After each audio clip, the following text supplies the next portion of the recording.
Hi friends, మీకు ఈ video నచ్చినట్లయితే లైక్ చేయండి, సబ్స్క్రైబ్ చేయండి. గౌతమ్ దేవుడి దగ్గరికి వచ్చి నేను ఏం తప్పు చేశాను, ఏం నేరం చేశాను, నా జీవితంతో ఇంత ఆటలు ఆడుతున్నావో నాకు అర్థం కావటం లేదు.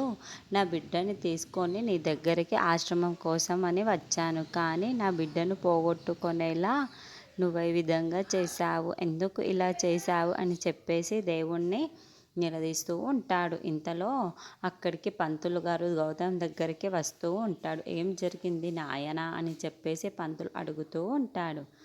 ఆ మాటలు వినగానే అక్కడున్న గౌతమ్ అయితే, చూడండి పంతులు గారు, ఈ దేవుడి దగ్గరికి నేను వచ్చి నా ఆశ్రమం కోసం అని నా బిడ్డను తీసుకొని వచ్చాను.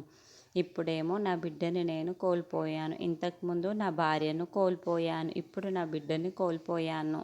నేను ఒంటరివాణ్ణి అయిపోయాను. ఎందుకు ఈ దేవుడు నాతోని నా జీవితంతో ఇలా ఆటలాడుతున్నాడో నాకు అర్థం కావటం లేదు. అసలు ఈ దేవుడు ఉన్నాడా లేడా అని చెప్పేసి గట్టిగా నిలదీస్తూ ఉంటాడు. ఆ మాటలు వినగానే అక్కడున్న పంతులు గారు అయితే, నాయన అలా అనకు, నీ బిడ్డ నీకు ఎలాగైనా దక్కుతుంది అని చెప్పేసి గౌతమ్ చూసి అంటూ ఉంటాడు. ఇంతలో పోలీసులకు దొరికిన ఆ పాపను అయితే ఆశ్రమానికి తీసుకొని వస్తూ ఉంటూ పోలీస్ ఆఫీసర్ తీసుకొని వస్తారు. ఇంతలో అక్కడున్న పాపను చూసి అక్కడున్న వాళ్ళందరూ అయితే, ఎంత ముద్దుగా ఉందో ఈ పాప, ఎవరి పాప అని చెప్పేసి అడుగుతూ ఉంటారు.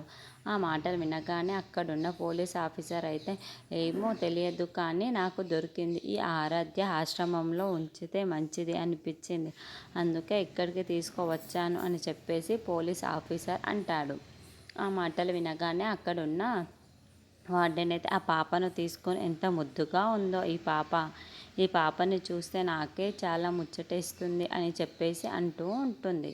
ఇంతలో అక్కడున్న వార్డెన్ అయితే, ఇది ఆరాధ్య మేడం వాళ్ళ ఆశ్రమం, ఇందులో అందరూ ఉండేవాళ్ళే, చాలా క్షేమంగా ఉంటారు, ఈ పాపని కూడా చాలా క్షేమంగా ఉంచుతాం అని చెప్పేసి అంటూ ఉంటుంది. ఆ మాటలు వినగానే అక్కడున్న పోలీస్ ఆఫీసర్ అయితే చాలా సంతోషించి అక్కడి నుంచి వెళ్ళిపోతూ ఉంటాడు.